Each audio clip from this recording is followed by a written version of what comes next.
Thanks very much, guys, for joining us today. So what we're going to do this afternoon is just have a conversation about how building trust within the workplace, trust with your employers, but also how to how to how we as employers make hiring decisions and how we make promotion decisions and kind of what we're looking for when we're hiring. So for those of you who have never had a Britney Spears microphone on your face, this is kind of cool. So if I kind of keep thinking about that, I apologize. This is a conversation, so if you have questions, please interrupt. This is a Cisco and I kind of riffed on this over coffee, which then led to a coffee with Mark and with Imran, and then other conversations with Mark, Imran, Derek, with Tavia, I think, and we kind of brought in a cast of thousands to make this work. But we're honored to be here, so I'm just going to do a quick intro here. Maybe Cisco, if you want to just introduce yourself. Absolutely. I'm Francisco Gardulski. I'm the operations manager for P&H Milling in Saskatoon. P&H has two plants in Saskatoon. I'm in the 33rd Street and 48th Street, so I'm 48th Street. It's a plant that's only pea protein. I've been in Canada, so I'm an immigrant, Canadian. I've been in Canada for 41 years. And Blair, when we did this slide here, he said, I was a farmhand. Yeah, I came to Canada for only one reason. I came to Canada to work in a farm. That's all what I wanted ever to do. And so I've been working 41 years on the ag industry. And I started working as farmhand in Alberta and then BC, and then I came to Saskatchewan. And the reason I came to Saskatchewan because I decided I wanted to go to university, to this university. And I did. And I continue working in the ag industry, and I've done a lot of things. Manufacturing, food processing, animal feed. I worked with Blair, and we built a plant together, hired a lot of people at all different levels. And it's honestly, I'm nervous to be here, and it's an honor. It's never done this before. It's like Blair said, we stumbled into this idea on coffee time. So here I am.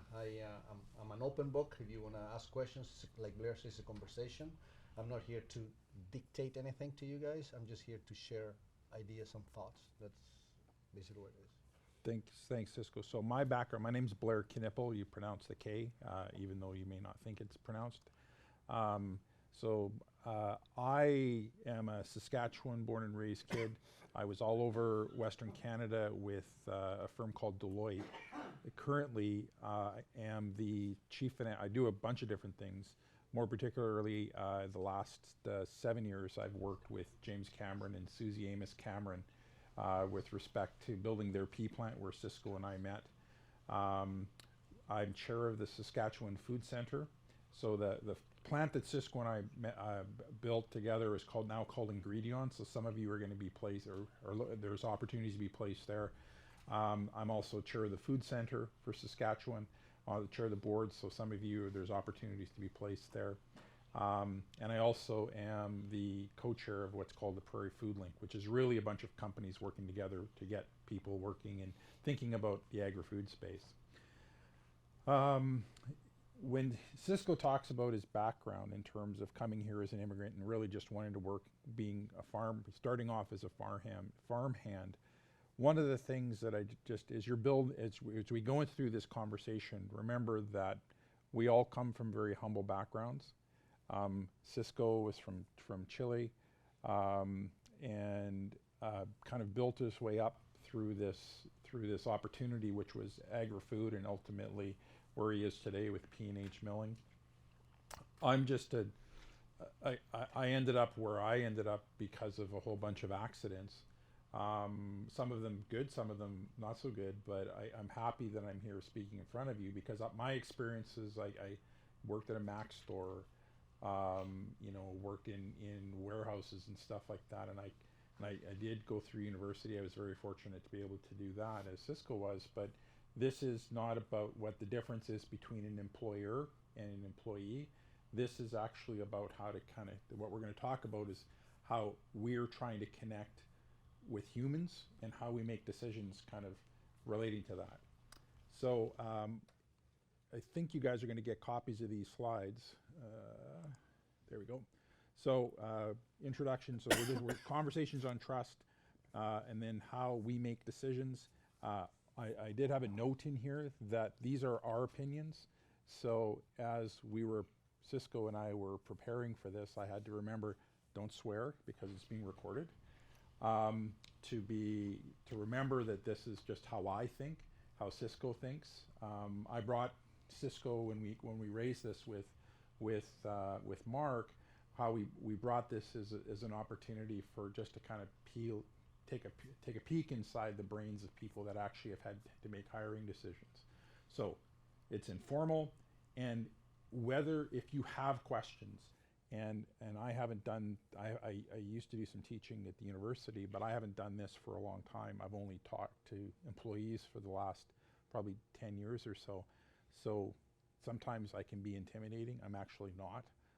People that know me, and it does take a while to get to know me, know you can always interrupt me. I have an open door policy, just like Cisco does, and there's a bunch of reasons for that, and we'll talk about that too. But this is meant to be informal, so please, if you have any questions, don't hesitate to ask them. So what we have up on the screen is how we've looked at trust, and unfortunately I have to turn around to see this because the writing is really small. So this is based on some work that's done by, it's called the Trust Advisor, which is it's an organization that actually teaches this all over the world. But in this kind of this sphere of what circles around trust, there's trust of self, trust of your workplace, trust in the community, and trust in your family and personal relationships. And although each of those are different, how you trust yourself, how you trust your family, how you trust in the community, how you have trust in the workplace, all of those are actually parts of the same equation. It's very difficult to have an employee that on your staff that you want to trust, but they don't trust themselves. And there could be a whole host of reasons why they don't trust themselves. But that's really important to know how to trust yourself, so that when you go into an interview, when you go in and making decisions once you get hired, as you're interacting with peers and customers and those types of things, why that's so important. So get that going. So I don't know if Cisco, it's hard to read. So this is actually, Cisco and we actually literally had a conversation over coffee about trust, and Cisco brought this up. So this is what we call the trust equation. A year back. About a year back. Yeah. So this has been kind of ruminating this whole concept, and I thought this would be really applicable to how we can have a conversation with you guys today. So maybe Cisco. So I learned this. I was taking a course on leadership, and this was introduced to me. And I carry this with me all the time, because trust. I mean, how do I trust? Why do I trust Blair? How do I trust you? How do I know who to trust? How do I trust anybody? So I said, it's a gut feeling, or what is it, right? So this shows me that there's basically 4 elements to the trust part. And if you look at it, what's trustworthy? Credibility. What's credibility? If you're gonna say you're gonna do something, and you do it over and over and again without me having to be worried about it, then I believe that you're gonna do that, and I don't have to worry about it. You tell me you're gonna sweep the floors every day at 8 o'clock in the morning, and that's the role, then hey, I don't have to worry about it. I don't have to remind you all the time, right? The reliability with credibility. Yes, I'm gonna do it, and I'm gonna do it right. And you're going to do it continuously, you're going to do that, right? And then you do the understanding of intimacy. Now, intimacy is when Blair and I have a conversation, or I have a conversation with you, right? And we create this relationship in which I believe, and I can open up to you. So that's the intimate to you. I mean, I'm a human being. I am a person. You are a person, and we can converse. I'm not here just a very narcissistic person. I don't really care who you are. And then is the bottom part with the self-orientation with this, and actually I would like to divide that even further, because if I make a line which is narcissism and humility, right? Narcissism is a person that does everything for itself. A person that's very humility, that probably doesn't look after himself, does everything for the rest, right? So if you give all those things a number, and in the bottom being narcissism, the highest number 10. Sorry, the other way around, is it? Yeah, self-orientation, number 10. Yeah. It's the self-orientation. So I'm worried. I worry about the rest, not me. So you make a division there. So you get 10 plus 10 plus 10 is 30 divided by 10. That's 3, right? If 10 being I'm a narcissist. So trust equation is 3 out of 10. So that's a very low number. So that's how if you start looking at yourself or people that are around you, if you put numbers to a trust and you say, hey, why don't I trust this person? And I think it's very powerful if you start looking at it that all the time. When you look at people, I say, do I trust this guy? Don't I trust this guy? And why don't I trust? Oh, because he tells me he's going to do something, he doesn't do it. He tells me he's going to come to work on Sunday, he doesn't come to work on Sunday. He tells me, then the trust goes down, down, down, down. Every time you say something, you're going to do it, and you don't do it, then the trust equation goes down. That's the essence of the trust. So what's important when we're making decisions is as to who to bring into our work family, to who I bring into my personal life. Even though I'm up here speaking in front of you, I'm comfortable doing it. I'm actually a real introvert. So, which is a whole other thing that I'm sure I could spend some time talking about my counselor on that. But what it relates to is how you step outside. I'm stepping outside of who I am and what I'm trying to do for the betterment of the organization or the effort that I'm putting forward. So in this case, I want you guys all to succeed. This is the first cohort. Tavia and I kind of came up with this with Mark. It was probably a year ago, Tavia, at least, something like that. Like, we really worked hard to come up with this concept, because there is, and I'm just going to step back for a sec, you're going to have to, unless you've actually seen the job postings, you have to trust me that there's lots of people looking for entry-level laborers into the agri-food space.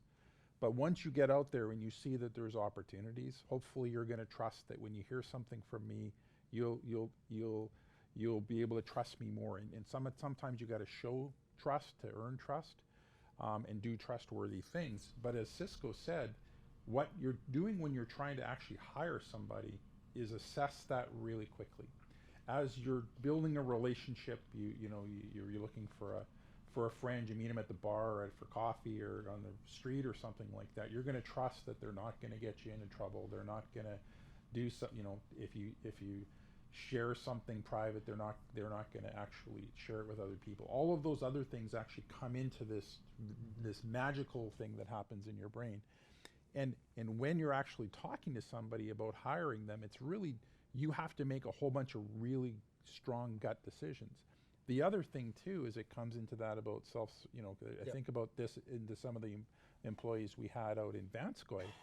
I mean, when it's not just trustworthy too at work, because I can be one person at work, but if that employee, gets on their car, so Vanscoy is 25 kilometers away from the outskirts of Saskatoon, are you going to get in your car, smoke a joint, and then drive home at 150 miles an hour, and you're going to get in a car wreck, you're going to kill somebody? Like, all of those things I got to think about when you're trying to assess whether or not an employee comes into work, whether are they ready for those things. And you're trying to assess really quickly whether or not they're going to be safe all the way through.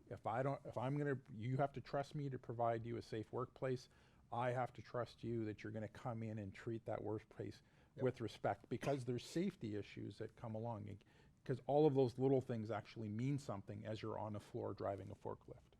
That's right. I mean, I got 30 seconds to say, I like you, I don't like you. The reality is, right? And I have 30 seconds to create a base for a conversation. Because when I interview somebody, I mean, everybody tells you, hey, these are the questions they're going to ask you in an interview. Me, I don't do that. I try to create, when you come into my room, or I try to create a connection. What can we converse about it? What tickles you? So I try to, I want you to trust me. I'm not here to do something wrong to you. I'm just trying to measure you out, and I hope you're measuring me out what we're doing. So it's a very quick measurement of each other. When I meet somebody, to me, everybody's 100%, and that's just the way it is with me. This is me. Remember, it's 100%.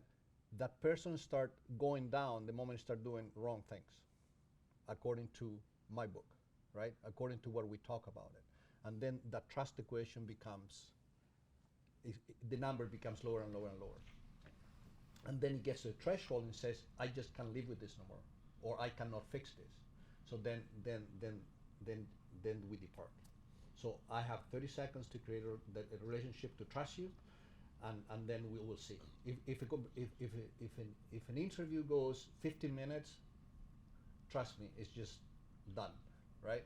I have interviews that are an hour and a half, and I wish they were longer, because it's very interesting talking to these individuals, engage, and it's like when we go for coffee, we just talk, right? We talk, and the incredible what you can learn when you just converse. It's not this rehearse questions and answers. That's So, and then the flip side of that is, even though, I worked at a Mac store on 33rd and W, and I got the job because I knew the owners. So I had a level of trust in them, and everything, as Mike Tyson would say, everything works out fine. Everyone has a plan until you get punched in the face. Well, you get punched in the face a few times at the Mac store, and kind of you're going, well, I don't know if I trust these guys about how it's actually going to work me in this job. So when we're evaluating you as a prospective employee, you should be evaluating us. right. When you go into when you're going in and actually going to work at a facility, is it clean? Are people reasonably friendly? They don't have to be your best friend, but are they reasonably friendly? Do they look you in the eye? Do you feel like you're welcome? Do you feel like you're going to be a part of something as a result of taking this job on? Because if not, if you don't get those feelings, if you can't get those feelings, come back and talk to Jason, and we'll figure out because you got to figure out how you're going to break through that. But if you're in places and you're interviewing for jobs and you can't get that sense of trust from your employer, don't take the job, because they're likely not sensing the same thing as you, and they're just going to run you into the ground, or they have an unsafe environment, or there's a bunch of other things that are going to happen. You'll be miserable. You will be miserable. And what we don't want to have as an employer is having miserable employees. Yeah. But we also don't, as what you're looking for in your employer, don't look for people where you're going to be miserable in. So are they trustworthy? And then the other thing is, there is a theory to this, and I do believe in it. Trust can be taught. So if this is your first opportunity to work in a manufacturing environment, when you go into your first practicum, it's going to be different. You're going to drive a forklift for the first time in an actual live environment, moving real food products from one space to another space in the warehouse. You're going to be packaging something. All of this stuff, you can build a sense of trust and a sense of belonging to what you're doing and your organization, and it can be built over time.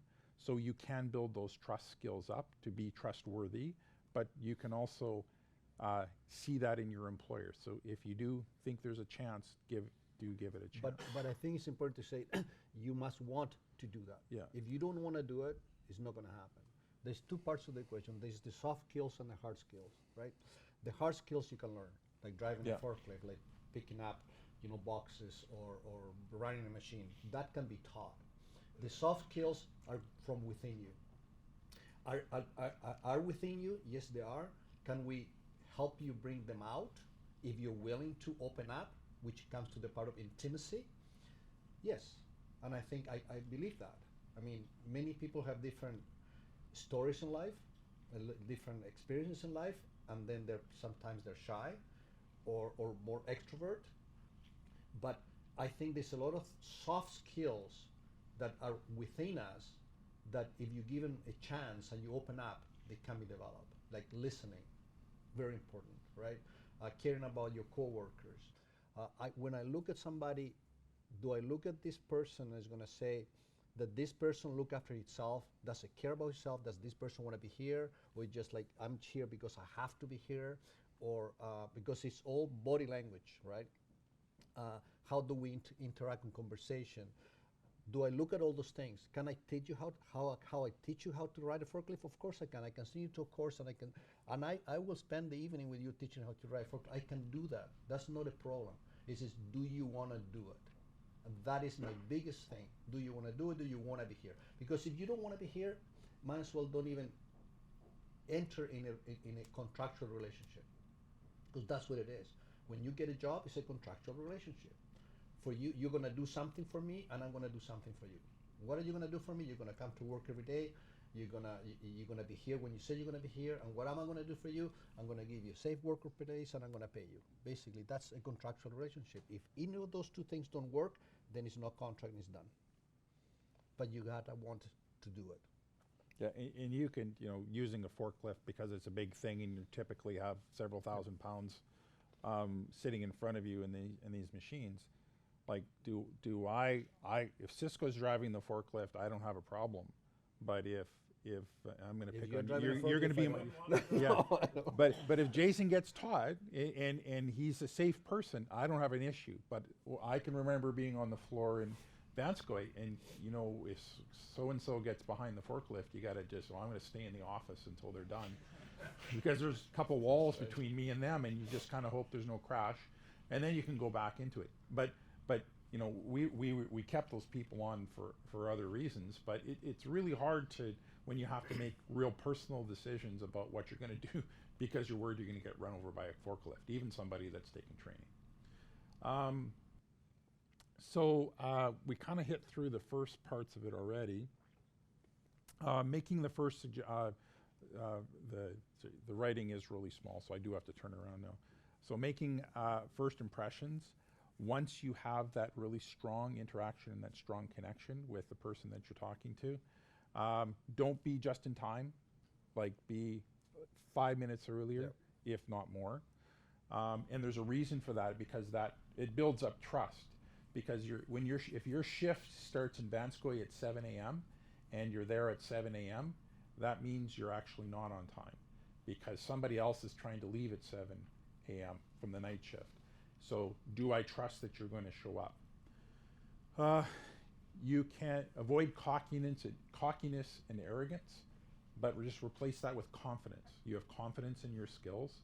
You wouldn't be there unless there's a job opening and there is a belief that you have at least the basic skills to actually work at that facility. So just know that you have some of those basic skills, and coming out and working with SIIT, graduating from this gives you the right to be there.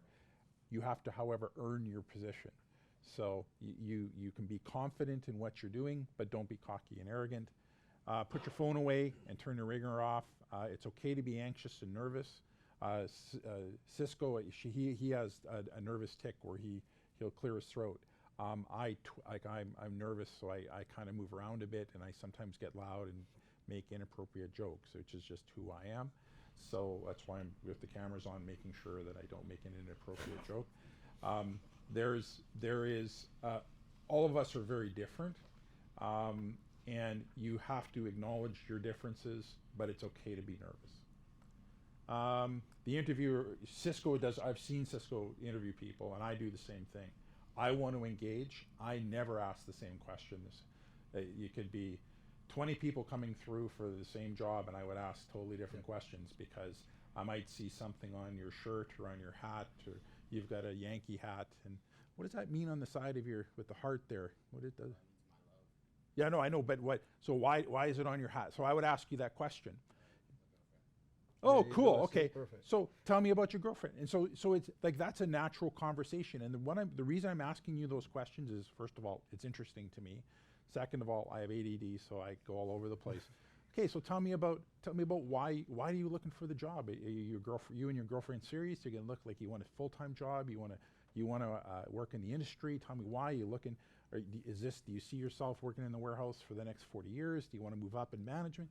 Like all those things that you can spin that around your relationship. And I don't think I can ask you if you have a girlfriend, but you brought it up, right? So there's things that they obviously can't talk about. That's right. But if you bring it up, then you can keep on. It's a lot riding on your hat there. Yeah. That's good. So and why would you be a Yankees fan when you're in Blue Jay country? Like you can tease and stuff like that. So, but what you're trying to do is engage, because it doesn't matter if he's a Yankees fan. It doesn't matter that he has a girlfriend. What I want to know if he can communicate with me. But you can break the ice that way. And so I'm trying to look for things to do that. Is that a Phillies or Pittsburgh Pirates? So I'll ask you the same thing, unless you've got a girlfriend that gave you the same thing. So you ever been there? Why'd you pick there's little things you can do. I always ask to if I'm hiring somebody or interview somebody that's from Saskatchewan, basically, and pretty well everybody's from a farm here. I always ask them what color tractor in the farm. To me, it's just, is it green or red, right? And then there's a conversation, right? Or this asking somebody what you drive, Ford or Chevy, right? I'm a Chevy guy, right? So there you go, right? Yeah. So here we go talking about trucks. So things like that, and it's okay. I mean, because I want to know about you. Because he's evaluating how you can communicate, right? And that's what regardless of your life experience. Like and I'm just going to pick on you two who are sitting at the front here. You're older than the other student. Tell me about why you wanted to do this. Are you engaged? Tell me about your story. And I'm asking. You don't have to answer those. I'm not forcing you to answer those today. But I would it's interesting, because what I find is no offense to the younger people in the room, is there's a reason why you're here, but there's a different reason why mature students are in the room. And I would go, well, geez, maybe this might be a good fit because they have life experience. And and it took me a while being a 20-year-old thinking I had all the life experience I needed, but in fact I didn't, and I have to be somebody older. And there's things that you're going to look for, because maybe it's a warehouse job, but you're looking, that's a way to get in, but I actually want somebody who can do something else. And you're trying to engage to see if are they going to last 3 months or 6 months? Because the other thing we're measuring, so you know this, I'm not measuring to plug a hole on a plant. I'm measuring to see what's going to happen in 10 years with this individual, right? Can I invest time and money on this individual? Will this person be the next my next production supervisor? I'm trying to look at that, because I have to look at that, because everybody wants to retire one day, right? So it's just normal transition. So we gotta plug holes, but we gotta plug holes smartly, not just, hey, that's the body, forget it. People do that. There's companies that do that. They just plug a hole. 3 months later on, boom, go home. Another one, go home. I work with a company. One of the managers there, that was his motto. He just hire a lot of people and just let go, more. Let go, just plug holes. You can never build the trust, because people didn't trust I'm here just for 3 months. He's gonna fire me. Sometimes he's gonna let me go. Don't really matter. I don't work like that. I wanna make sure that when I hire you, I wanna see what can you give me in 10 years? If I put time and money on you, what can you do for me? What can you do for the company? So you can grow, so we can grow. And that goes down, it goes beyond the initial contract between employee and employer. It's kind of the emotional contract. Is if you're coming in today and you're coming in today, you might have work in this exact same roles, but it may change because I see something different. Right. And you need to 100%. Be able to figure out how you're going to do that. And I'm going to invest a different set of skills and money into you and your training, and different with you. And those are good, because that's how you kind of get your way in, and then you work your way through. The other thing, practice in advance. And do they actually have interview training? We're going to do an interview workshop the 5th of January. Okay. You think it's goofy, but it's not, because that's how I got my first job. I got literally the lowest marks probably historically to become an accountant in this province. You needed a 65 average. I had a 65.03 average. You could not have gotten closer. So I had to practice in order to get my job. because I goofed off at school. So don't goof off at school, but practice, and then Google the company. So look for, there's, what's it called? There's like, you can look on various things. There's an employer rating thing. Is it called Glassdoor or something? Glassdoor. I mean, some of those you got to take with a grain of salt, because I've been mentioned on Glassdoor, and I know the people that mentioned me because I know the specifics, and it's exceptionally one-sided. That being said, if you see a predominance of people that are only lasting 3 months, and this is an entry-level job, okay, well, you know, show up for your 3 months, but be looking for your next job within a week, because you want to use that. I've got a job here, Yep. but I'm really trying to get somewhere else. It's okay to have we call them. I said, I know this person is going to be here. It's a stepping stone, and I'm okay with that. Some people know I cannot offer you anymore, right? And I know you're going to come in here and said, me knowingly said, this is a stepping stone. At least they're entering the system, and me knowing that in 6 months from now they'll be gone, because they can more than what I can give, or I don't have anything, right? Yeah. And I know I just hired a person in the office, and I know she'll be gone, maybe a year. She says no today. Today she told me, no, I'm not. I'm staying here, and this is my career. I know she won't, because she can more than what I can offer her within a year. And she's gonna grow, and the job is gonna be small for her, and she's gonna want more and more. Yeah. And I cannot give it to her. So I know and I'm okay with that. But at least that year, it'll be a great year for us, Yeah. and it'll be a great year for her. And you'll find employers, you're either willing to accept that or you're not. And if you're starting off in the industry, you would look for somebody who's probably more willing. The people that we handpicked to make sure that you've got good opportunities coming out of this program for both cohort 1 and cohort 2 aren't like that. They actually they're sophisticated. They're used to hiring people. They're very engaged in what this program means in both cohorts. So I don't think you're going to have that issue, but you do have to be, again, protective of yourself. But Google lots. Yeah, Find out. one of the questions I always ask is, what do you know about us? Yeah. What do you know about me? You come to ask for a job from me. What do you know about me? Nothing. Yeah, I remember having a conversation with, and so the plant that Cisco and I built was built by James Cameron and his wife Susie. So, well, does James walk the floor? Like, do I get to see James? I go, no. James lives in Los Angeles. I came once. I report to him once a week by email. Like, oh, well, I thought I got to meet James. Okay, well, look, do your Googling, because you're going to sound, you literally will sound like an idiot if you're, James is a super nice man, but you don't necessarily want to run into him on a plant floor, because that means he's looking for somebody or an issue. But you want to make sure you understand the operations and people that you're going to work with. So Googling, and again, understand a little bit about the industry. You're going to know all the people. I think there's tours and stuff like that are being arranged. So you're going to see what these companies do, but again, engage. And because what I want to know is, when I ask you, do you think your girlfriend's going to like you working here? What happens when you have to work a night shift? Is that going to be a problem? And I want to know. I really want to know. Yeah. Because if you can't work a night shift because your girlfriend doesn't want you away, and I'm picking on you here, but his girlfriend doesn't want him away in the evenings, well, then you're in the wrong industry, because there's night shifts everywhere.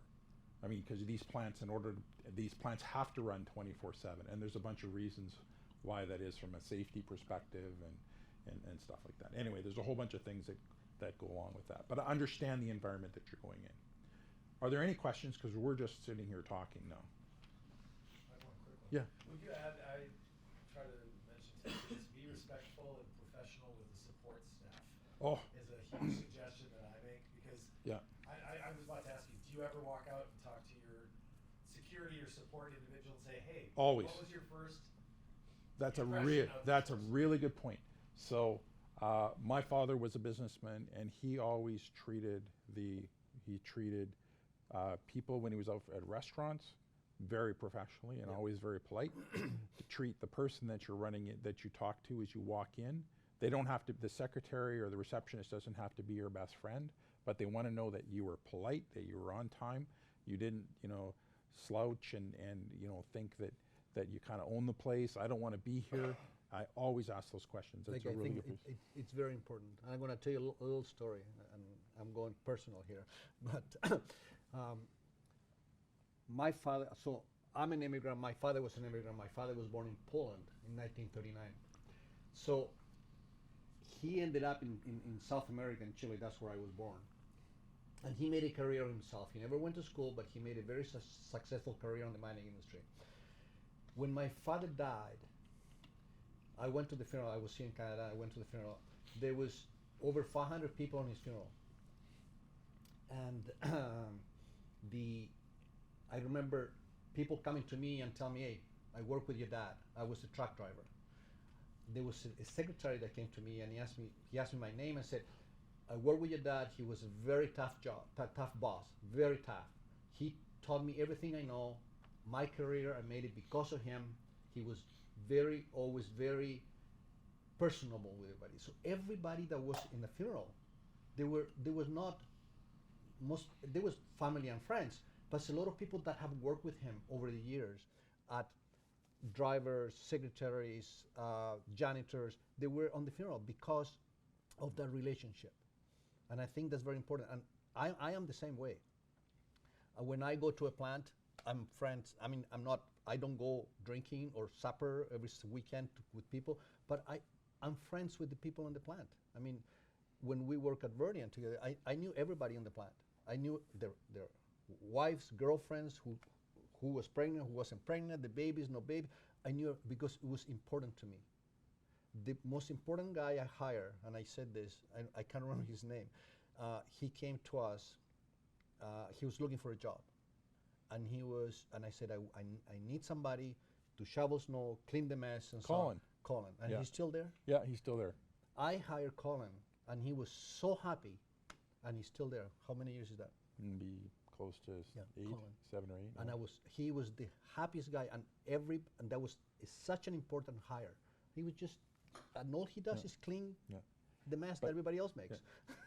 But I would ask Colin. I mean, if Yeah. somebody's coming, Yeah. you ask, because I trust Colin. I'd ask his opinion. So did they treat the guy who was shoveling the mess underneath the pea bins properly? Did they engage with you? Did they say anything? And if you treat Colin bad, well, we had a problem. we got a problem, and you're not going to get you're not going to get invited back.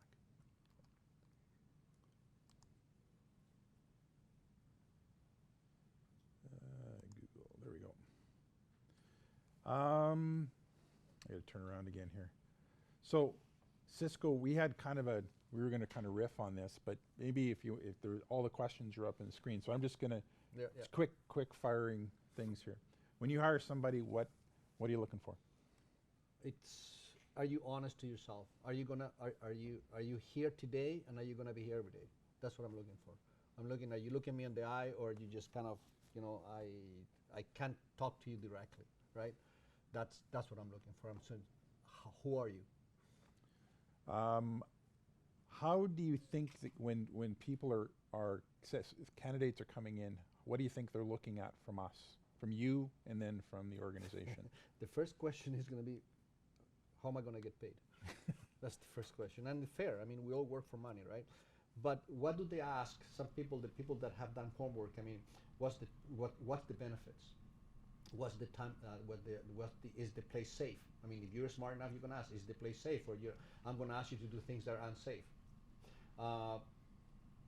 What else? I don't know.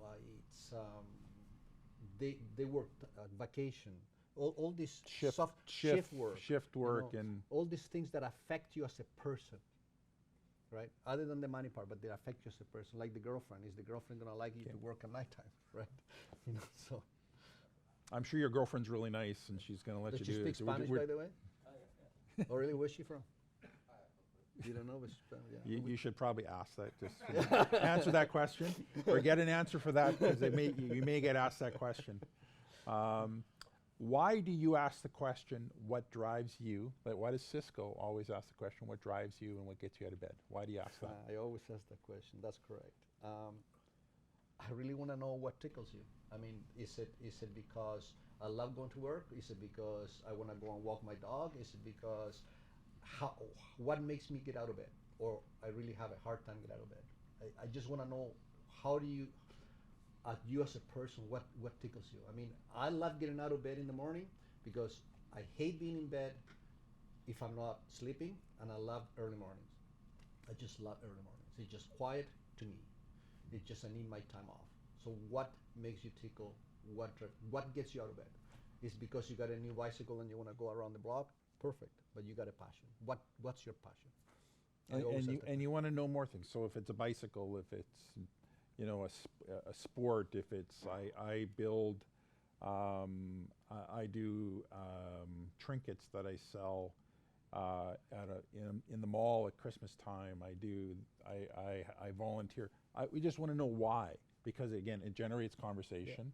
You see how much of an honest conversation you're actually having, but I think it also gives you an ability to kind of peer behind the curtain as to what really drives somebody, because some of those things get into, okay, well, is this person going to be honest with me when the one thing something goes sideways? Are you going to really tell me? I prefer, if something goes sideways, you to tell me than try to hide it. Are you really going to do that with me, right? Are you honest to yourself? If you're honest to yourself, are you honest to me? What drives you? Do you have what it takes? And what happens specifically when you get into agri-food? So my best experience is working in the plant in Vanscoy, so I'll use that as an example.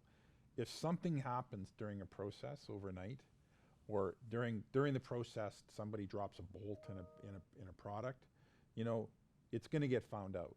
And whether it gets found out locally and we can fix it, or if it's something that a customer receives a bag of product and the bolt in it, and then I end up getting sued for $1 million for damage to their food handling equipment, those are two different conversations.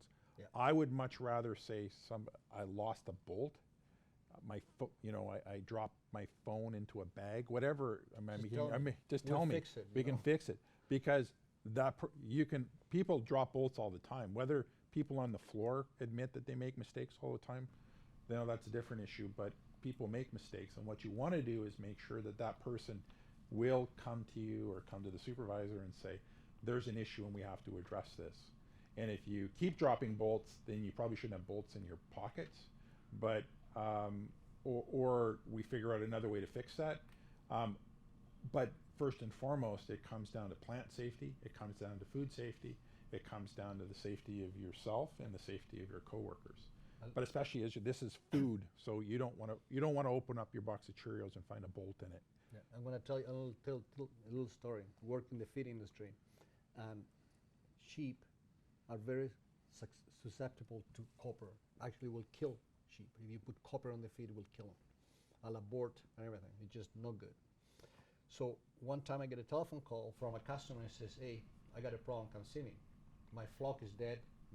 My lambs are aborting. This is what's going on."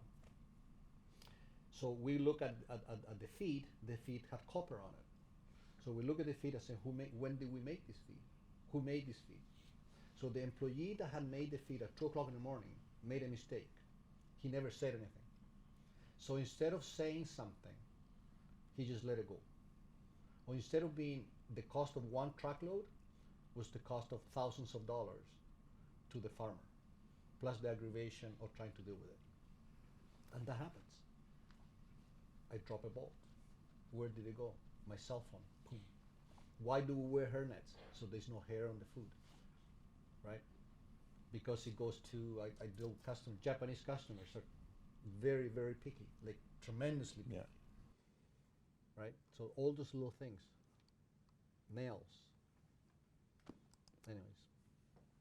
Honesty, I guess, that's the word. So what are the basics you're trying to assess? Again, timely. Cisco went through this: reliability, communication. You can fill in and this is, are you filling a spot? You're filling a hole that I need because I need somebody working this afternoon at 3 p.m. Or is this actually an opportunity to get into a career? And you're trying to assess, because I'll take somebody who has to work at 3 p.m. to fill a hole, but I'm not going to think about them very much, and I'm not going to invest any time with them. So that's what you're trying to do, is try to assess where they fit. The other thing is, there's this there is a perception that corporations are the big bad enemy in all of this stuff. However, corporations are the reason that we had, and I'm not trying to be political about this, but your food came from companies that produce food. So there's a reason why these operations exist, and there's power in terms of how the opportunities are with respect to working in these businesses. So if I'm going to invest my own personal time, I only have 24 hours in the day, and I like to get up early, but there's only so much I can do. And am I going to invest my limited time, my limited training resources, having a supervisor who only has so much time and they can only do so many things, how they actually allocate their time for training? What you're trying to do is figure out whether or not you're going to make an investment in those people. And if somebody isn't going to invest in you, if you don't get that sense, then again, you can work for 3 months, but then you're going to be gone. And what you're trying to do is find that person I want to invest in. That's what I'm looking as an employer. But as an employee, you're trying to find the company that's going to make an investment in you. And again, honesty, integrity, you would think that those are givens, but they're not. And there's a whole bunch of psychology reasons behind why employees and employers are not necessarily don't have they struggle with honesty and integrity. But what you're trying to do is assess whether or not that person's going to be honest with you when it really counts. Because I would rather have had that load destroyed if I was Cisco than having my reputation damaged within the sheep industry for an awful long time. And so what when it really counts, are those people being honest with you?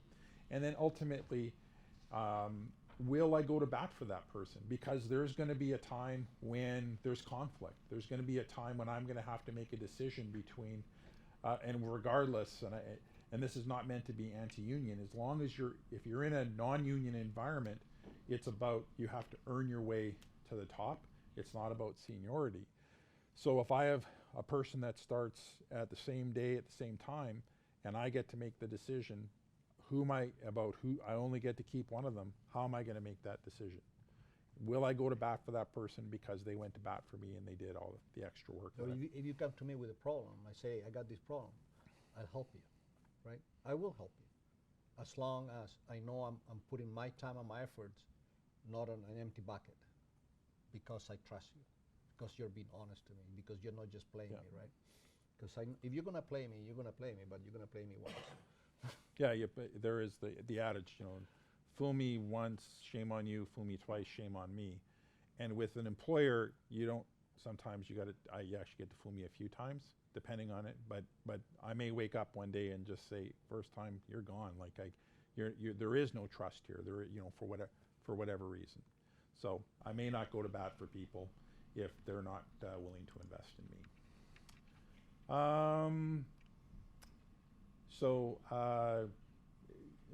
From the employer's perspective, are they going to show up again for work, not just being on time, but being ready for work?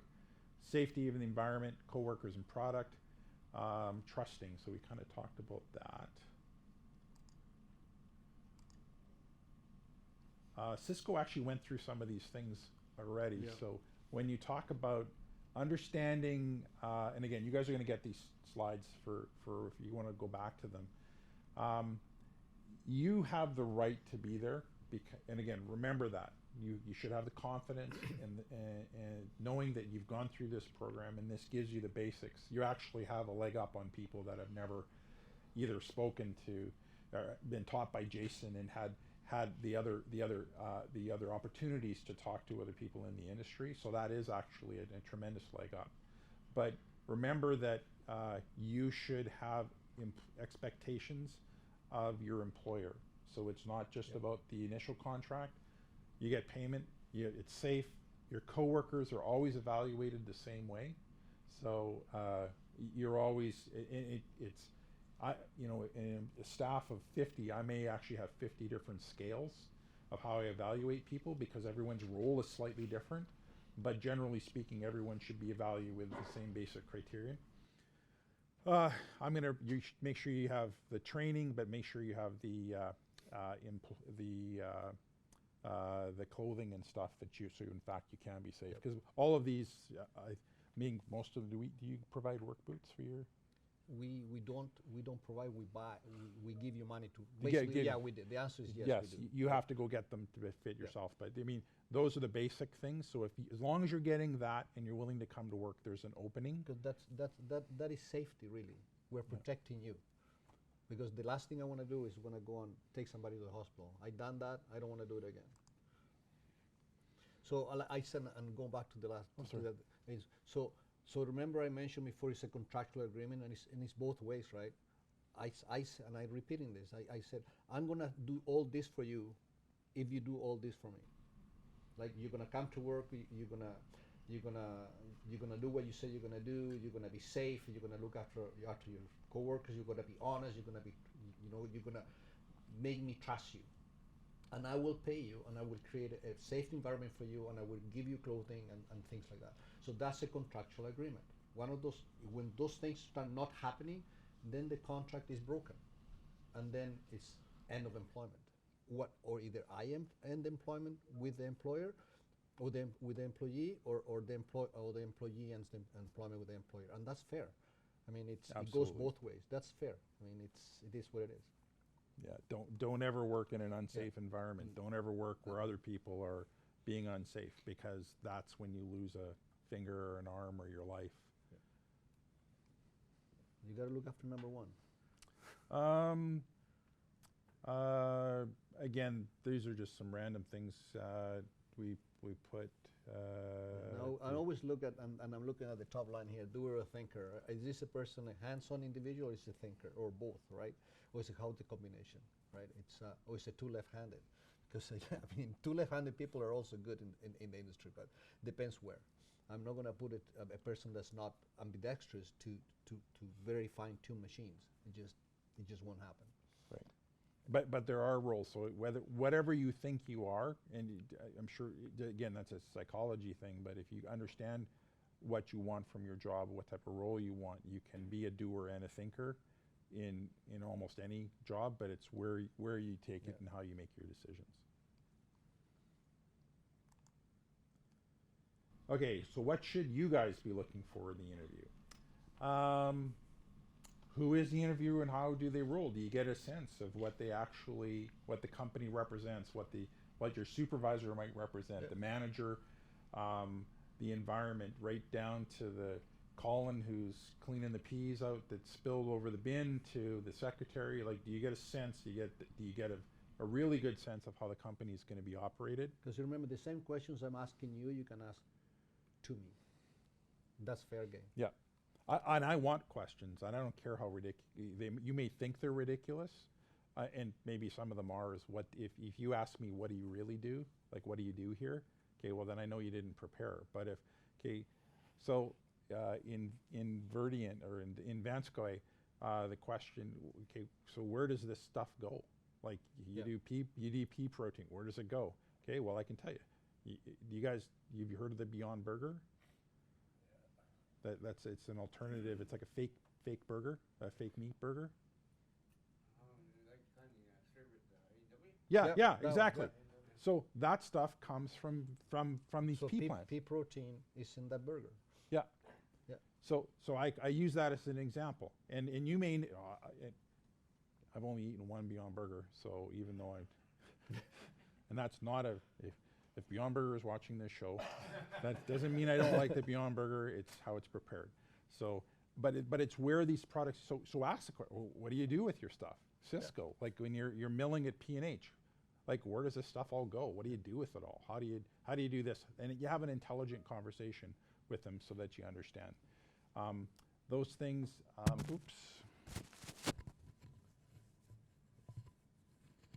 When you're, did I do that right? There you go. There you go. Did your there's a bunch of questions coming in. Were they supposed to be coming in? Okay. No, that's okay. I'll just ignore it. So when you did your preparation, so you go to Cisco, at the at P&H Milling, and you think they do these products, and this is what you saw on the website, but he comes here and they go, well, actually, we're a cannabis manufacturer, and we do stuff in the dark. And you go, okay, well, that really didn't match what my expectations were. And I just picked that up because I was talking to a cannabis company this morning. If your expectations aren't met, that means something. Either you didn't prepare, and you have to be honest about that, or the company is doing something that you weren't prepared for because they didn't tell you the whole thing. And you got to really think, okay, what does that mean when they're not being honest with me?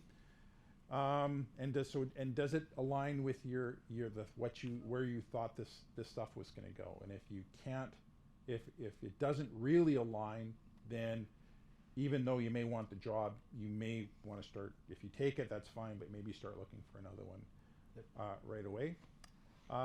Understanding the difference between friendliness and a friend. It actually takes me a long time to have a friend. That's the way I am. I'll be friendly with people, but I'm not looking for friends because I have, well, I'm an introvert, so introverts typically don't like other people at the best of times. But Cisco and I over time became very close friends. But it took a year or two for us, even though you were at my house, I was at your house, it takes time to really build trust. And I don't want you thinking that this is a place to, like, coming out to Vanscoy, you're not here to make friends. You're here to be friendly and respectful, but you should make sure that you see that in return, that people are at least friendly and respectful to you, because I've been in places where people treat others atrociously, and you don't want to be in there because the chances are well, first of all, there's bad management there, but chances are they're unsafe. Yep. Chances are that their products are being shipped out in an unsafe manner, so it's just a lawsuit waiting to happen. A whole bunch of other things that could happen. Yeah, I mean, like they said, like I said before, I'm friendly. I mean, very friendly with all my staff, but I do not go out for beers with my friends, with my staff. I don't go out for supper. I just don't do that. We have a conversation. We can have, closed doors and talk about family issues and so on, not a problem. But are we friends? I'm like Blair. I've had very, very little friends. I don't have a lot of friends. There's something about people.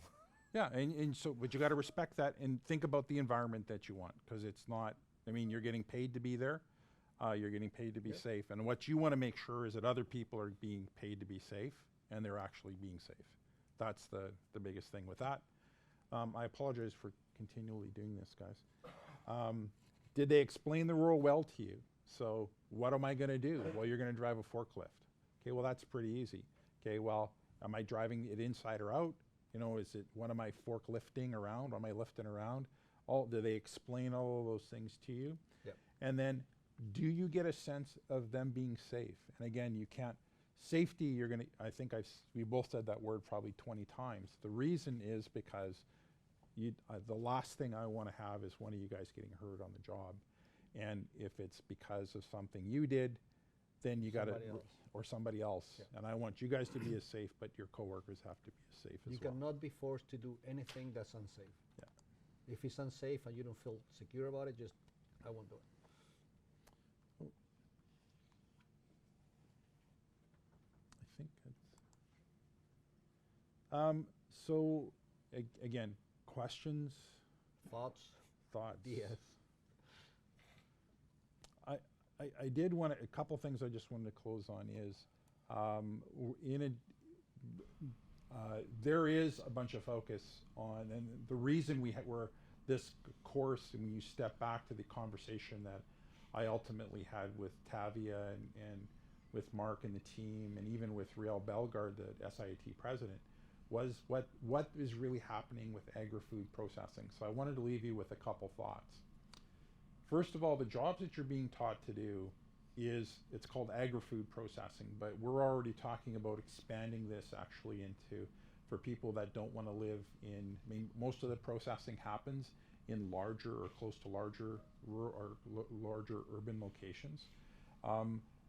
Parrish and Heimbecker, who is connected to P&H, the owners of P&H Well, Mill. yeah, it's Parish and Baker, and Parish and Baker has two divisions.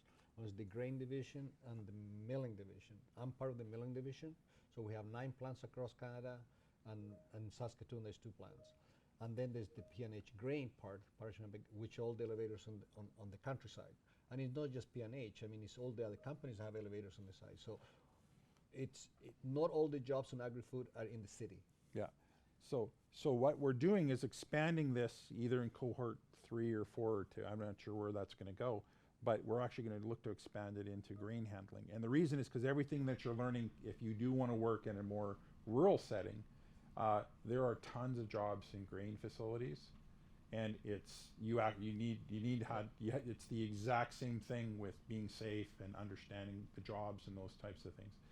But really, when you look at where food is going, and I'm going to talk about what was a powerful conversation for me was a presentation I did to the chiefs of the Confederacy of Treaty 6 in Edmonton. So myself and Riel actually was there too. We were talking about the opportunity for where Canada fits in this whole agri-food space and why this stuff is so important right now. The reason that what you're doing today is so important is in the next 15 to 20 years, there are going to be there's going to be probably another 2 billion people added to this planet. You cannot you can't continue to grow our food systems in terms of animal protein production, dairy, everything else that goes along with that, fishing, without coming up with a way to incorporate more plant-based foods in your diet. And the reason is because eventually the planet extinguishes itself because of emissions, and they aren't making any more land, so you have to use the land more efficiently. You can't burn down trees in the rainforest, and I'm not trying to be a hippie when I say that, it's just practically you can't. So where the world is looking for Canada and its response to this opportunity is all of the food that we're producing here in Saskatchewan. You just pick on Saskatchewan, we produce 60% of the world's peas or something like that, and a bunch of the wheat and the canola and everything else. What would happen if there's more businesses created around using those plants for food? The world is betting that within probably the next 15 years, what is a market today of about $10 billion in plant-based food products, it's going to be up to 400 million in Canadian worth of 400 billion Canadian worth of plant-based food products are going to be produced using primarily crops that come from here. The question is, as an investor, because I do investment and financial management, where do you place your bets? The bets, if Saskatchewan is where the crops are produced, where should they be processed? So we can ship them down to San Francisco to be processed by Beyond Burger, or we can process them here locally. And if we do that, the jobs that you're going to have, you guys are going to be the next plant managers in 10 years when we have all these new facilities being built around plant-based foods. So the agri-food processing bet is, and you have to think about this like in a really big sense. We are really good shipping out grain by the rail car, which is 90 metric tons going to rail car, 100 metric tons. 90 to 100, yeah. Okay. That is the equivalent of about 7 burgers in value. Like that $90, 90 metric tons is trading like there's so little value in that compared to really when you're buying a finished product back. So what people want to do is create businesses local where these crops are being grown, and there's a bunch of economic theory and stuff behind it, and reducing carbon footprints and all those things. But there is a massive opportunity for agri-food processing just in Saskatchewan, and that's why when we talked to Tavi and Riel and got this program going, it was so important, because I can't raise investment capital in a province where I can't get labor. So I'm actually, this is exceptionally self-serving for me to say, but I'm here because I need you guys to be really good. I need you guys to work and be engaged in it, because I can't build facilities where no one's going to work, because then I can't get investors. So you have to think about this on a really big scale, and it's not, it's, you know, when I was speaking to the Confederacy of Treaty 6 chiefs, one of them said, look, like he brought up an article, he says, I was just reading that in Africa, people are eating crickets and grasshoppers for protein because they can't afford food. And he said, I look at where we are, we're in the middle of crop country, and I'm worried my people can't afford food. The way you kind of arbitrage that is you actually build facilities close to where the food is grown.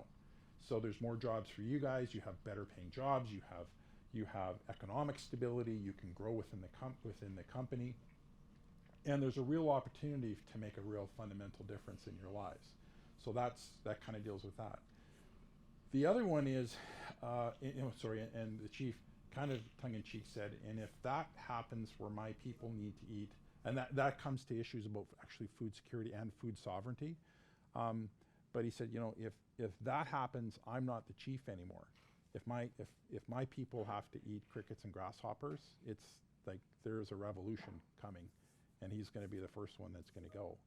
So there are people that are trying to figure out ways to make some of these things happen.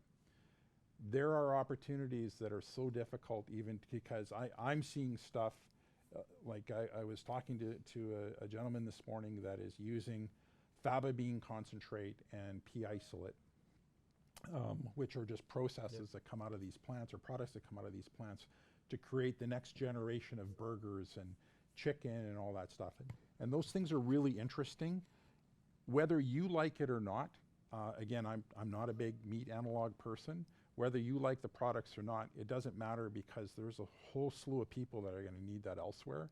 And if we can't, in Canada, provide that opportunity, there is in fact going to be food revolutions, because people will be starving and all that stuff. And we actually every day you're going to go to work actually creates political stability in Africa. And it's hard to imagine those things, but that's actually what's happening.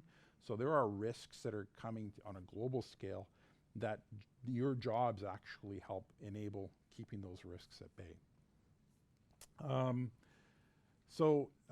Food is the new gold.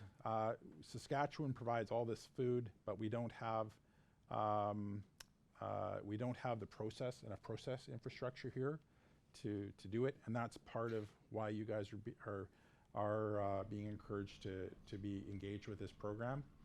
And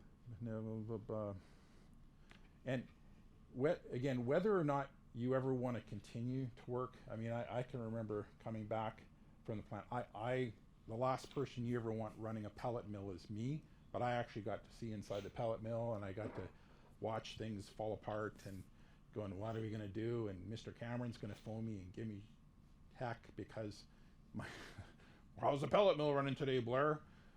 Mr. Cameron, it's not working. It broke again. Really? Okay. Well, why? And then I get yelled at for 15 minutes because the pelleting operations, because there's a bunch of reasons you need your pelleting to work in order to actually do everything else. Everything plugs up, and anyway. So there's all these little things that I really enjoy out of the experience. But this isn't for everybody.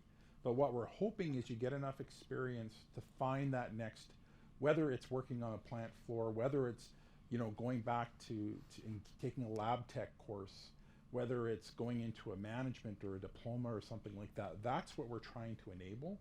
Whether you have interest in that or not, it's another thing altogether. Or if you just want a good job, these are steady jobs forever. And they're going to be literally forever. This isn't oil patch where it's going up and down. This is literally the new gold, and this opportunity is going to last generations because of the stuff that you guys are doing here today. That's my soapbox. So, Cisco, first, any closing comments? I don't know. You said it all, Blair. But I think the opportunity is there. It will be there. I work in the ag industry for 41 years, like I said before, and I work on the ag industry because I like the ag industry. I chose the ag industry to be work on, and I milk cows, and I clean pigs, and I loaded pigs, and I fix equipment, and I did a lot of things, and I'm happy I did all that because it gave me a lot of first-hand knowledge of what it takes to do things. Did I know I was going to be an operations manager on a pea protein processing plant 20 years ago? No idea.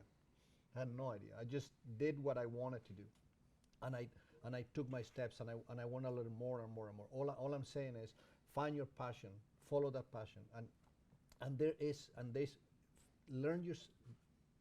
trust yourself, and learn about yourself, and then you say, okay, what am I good at? You know, I'm reliable. If I'm not reliable, I'm going to make myself reliable, right? All those things, and just it's not complicated, really. It's not. It just follow your path. I mean, it's been said so many times. You follow your dream, right? And even if this is just a means to an end because you want a paycheck and that's fine. You got to buy the girlfriend a diamond ring. Put a ring on it, buddy. You want to buy a new car, you want to do this, you want to travel, whatever it is, you just want to provide for your family. This is an enabler to that, and that's okay too. But really, what your hope, that might be your path, and this is how you do it. So there are lots of people that just do that, and that's totally fine. Absolutely. As long as you're safe, as long as they're safe with you in the environment, as long as you're engaged, you get paid a reasonable salary for the work that you do, then this can be it. But if this is just the first step on your journey, come back and talk to Jason and to Derek and Mark and Tavi and figure out what else you want to do to create a real career, because there are careers being built around this today, and there's so much that can happen. Okay, please, one question. One of the things that we didn't really get was we don't really understand the positions and the pay. Okay. So right now, it's just like a blank screen as to what's out there, and I think that it would be nice to have that information because we're going to class every day. Yeah. But what exactly? What are the positions? It's probably something, and I'm just thinking Derek and Jason, that might be, once we have you placed, it's going to be easier. So let's go through I'm just going to go through the list. Ingredion it's working with, you kind of start in the warehouse, where again, it's safe, and there isn't a bunch of machines and ever dependent on your decisions and stuff. And then you get brought into where the machines are actually operating. Yep. So it's, again, a little bit of logistics and operating a forklift, and then it's going to get into making sure you bang the pipes. Okay, so let me see if I don't know what you have on. Yeah, you talk about yours. On the table for everybody here, but in a processing plant, this is what happens. I mean, you're going to receive product. In my case, I'll receive peas. So what does it take to receive peas? I gotta unload a truck in a safe manner. So, but there's a process for that, and nobody's gonna throw at you and say, "Here, just do that." I will never do that, because I say, "Okay, go and work with Ethan, please, for 2 weeks and make sure that you understand exactly what you're gonna do, how to unload a truck, how to turn the augers off, how to turn the conveyors off, how do you scale a truck, how do you write down the ticket, what conversation information you need from the trucker, because you need to say what do you do, where do you come from, blah blah." All this information, that's just receiving peas, right? So then you're gonna press this button to make sure that this is on before you put any peas on there, because if you don't do that, these are the consequences. It's called SOPs. We have documents called SOPs, Standard Operating Procedures, and those are written for a reason. So people like you come in there and said, "What do I do now?" Number one, turn the lights on, and I'm not kidding you. Turn the light on. Number two, make sure there's nothing on the floor so you don't trip. Number three, make sure that the scale is empty. Number four, open the doors. things like that. So it might seem silly, but it is true, because we forget. I forgot to open the door. The truck went just right. So those things. So you're gonna be taught that. So you're not gonna be taught and say just go on and load a truck. Forget it. That'll be very irresponsible on my part. So that's the unloading, and then is the warehouse, like Blair was saying. Warehouse. It's people that love working in a warehouse and they work in a warehouse all their life, right? So what's a warehouse? A warehouse stores things that are ready to be shipped, right? So mostly on a van. So what happened in a warehouse? You can pick stuff. Probably you need to drive a forklift. So am I going to say here, go and drive the forklift, go and pick? No, show me a little bit at a time, right? Because it's easier to pick from here than it is from here, because this is a very narrow alleyway. This is a very open. So go and pick those guys. Go and pick those totes. Go and pick those bags. Load them on the truck. And how do you load a truck? You're going to load a truck like this. So it's a pattern to load a truck, depends on the weight distribution. Some trucks go to California, some truck goes to New York. Different loading patterns because of the weights. So you're going to learn all that. But I don't expect somebody to come to the warehouse knowing all those things. So you're going to be taught SOPs again. How do you do? Open the door, back up the truck, sweep the truck, make sure the truck doesn't have a foul smell inside. Reject the truck if that happens. And you have the right to do that. Trucker, go away, bring me another trailer, because I'm not going to load food in there. Things like that. So you have rights and responsibilities, right? So that's the warehouse.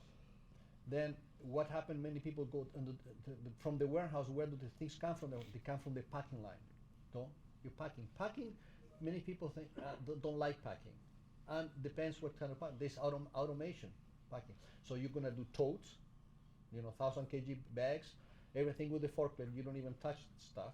And then there's bags, 25 kg bags. Depends what you do. I don't know if they do that in Virgin. Yeah, they got robots. There's a robot. So these robots. So you put a bag in there and it fills it up, and the robot goes around, seals it out. The robot grabs it and puts it on a skid. You're there to make sure that all that's happening, and you're thinking, is everything happening the way it should happen? If things are not happening the way, what button do I press? I'm gonna teach you that.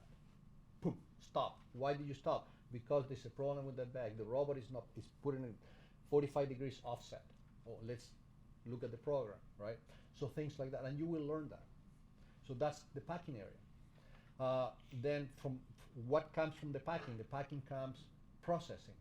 Now processing, first, okay, well, now we got the piece, so I'll go back to the piece. So what I'm gonna do with the piece? I'm gonna clean the piece. So do we clean the piece in Virgin? Yep. Yeah, Yep. we clean the piece, right? So now we got clean piece. Now we have to dehull the piece.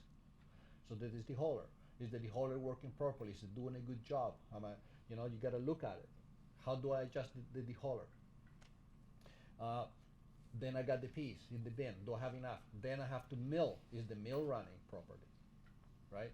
Is it vibrating? How's the motor running? You start hearing things. So it's more of a mechanical mind, right?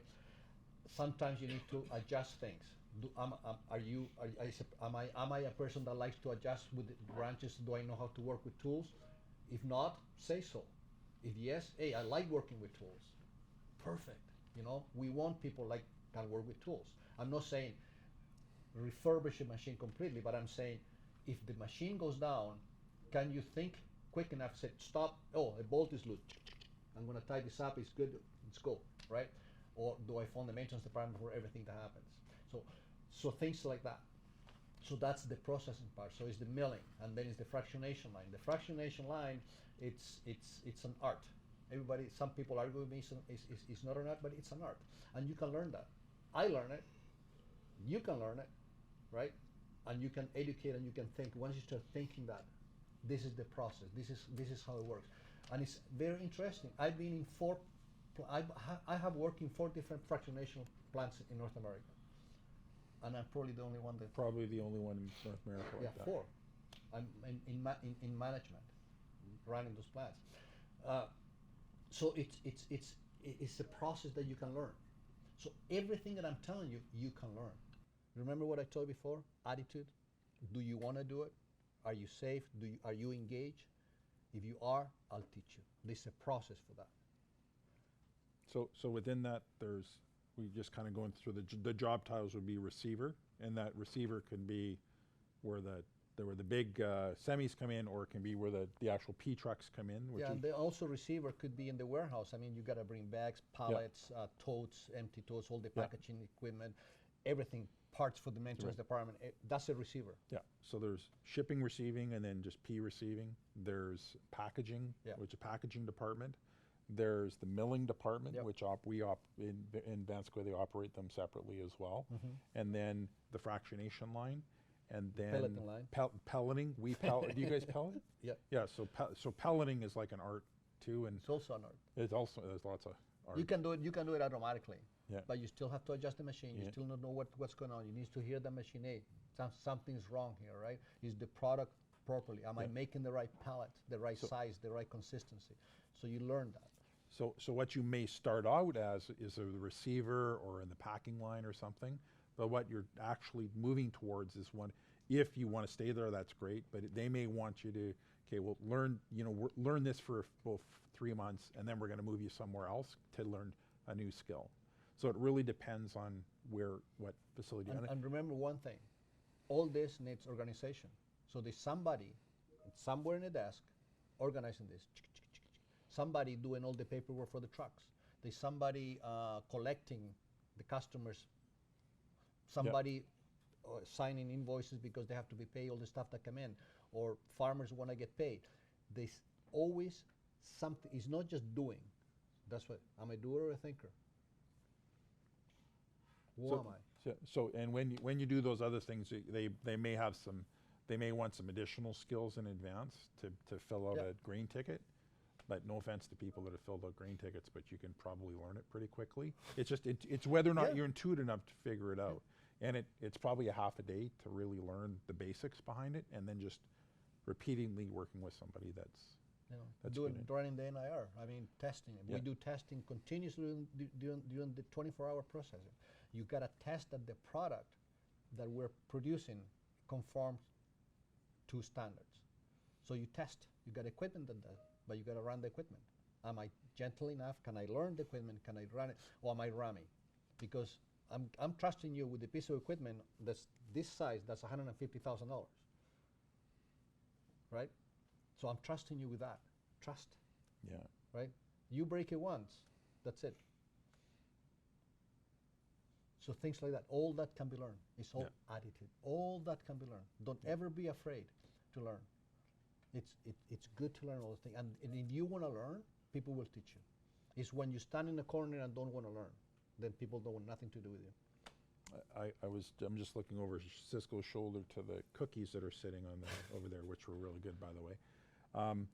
Imagine going to the store, and these are the type of people that you want to have in your organization. So right from packaging to the process, what if you get a chocolate chip cookie that has one chocolate chip in it? You're going to be miffed, right? Or if you have 100 chocolate chips, knowing that somebody got blown out and they only got the one, well, that's great if you like chocolate chips. Maybe you don't like chocolate chips that much. What if it's not food safe? What if the mixture wasn't right? Because all of these things are all highly automated, how our food actually comes to us. But is it actually being made the way your grandma made it and showed you how to make it, and where it's very smooth and consistent? Or is there a bunch of flour lumps and things that makes it inedible? And there's all those things that kind of reflect back on every one of those roles. Yep. About, well, that means that somebody shipped something they shouldn't, which means somebody packed something that shouldn't have been shipped, which means somebody milled something that shouldn't have been packed. And you got to think about how you kind of fit into that. But it's all about kind of interacting. But those are the jobs, but they all interact. So wherever you start, whatever they're hiring for, it depends on the organization. But most people start in shipping and receiving, just because you learn the business that. I thought you did a great job answering that, but I can just see here wanting to ask. Okay. I'll ask you for, what about the general range of salaries to start for new hires? It depends. I mean, I would say 20 to 27, 27 I mean, maybe. 20 minimum 20. Yeah. Minimum. Like a person if I hire somebody right now where I'm at on the warehouse, just driving a forklift or less than that, it'll be, I think it's $20 or something like that, 22 bucks. Yeah, I think they're all pretty I much. can't remember exactly, but and it goes from there, right? Pardon me? No. Well, I don't know. That's another issue, That's but no, another question. no, it's not. Yeah, no. How about that, those eggs, those powdered eggs, dehydrated eggs, you guys make those too? I don't think anybody does that here. No, I don't know nobody that does, no. no. Remember in the military you had those. Yeah, there. Water in it? Yeah, there might be I mean, there's a couple egg, Harmon Poultry and I think Star Egg, but I think they just do refrigerated eggs, eggs. Yeah, fresh eggs. Yeah. These can make soap water. Oh no, yeah, they do, and because I'm working on a deal for where we're actually taking big dairy facilities and converting them into plant-based facilities, plant-based milks, because they actually, in a lot of countries, they just dehydrate the milk and send it to China, Yeah. or to up north where they add the water to it.